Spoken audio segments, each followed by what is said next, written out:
Apple phone మీరు పట్టుకుంటే, Apple iPad మీరు పట్టుకుంటే, యాపిల్ ప్రోడక్ట్స్ మీరు పట్టుకుంటే, the best in the world, the best.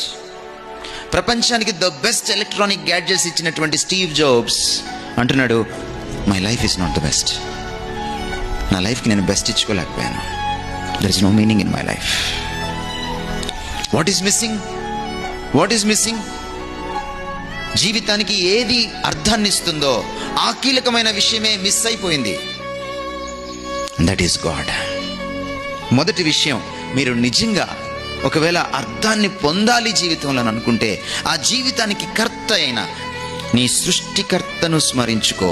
ఎందుకంటే ఓ వస్తువును సృష్టించిన వాడికే అది ఎందుకు సృష్టించాడో, అది ఏం పని చేయాలో, అది దేనికి పనికి రావాలో తెలుస్తుంది, ఇంకెవడికి తెలియదు.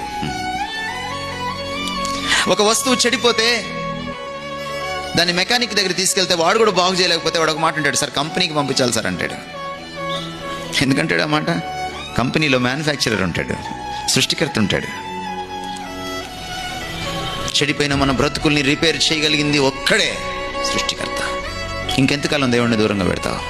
ఎప్పుడైతే నువ్వు ఈ మరిచిపోయిన దేవుణ్ణి మళ్ళీ గుర్తు చేసుకుంటావో, ఏ సృష్టికర్తతో నీ సంబంధం తెగిపోయిందో ఆ సంబంధాన్ని మళ్ళీ పునరుద్ధరించుకుంటావో, రీకనెక్ట్ అవుతావో, then starts meaning in life.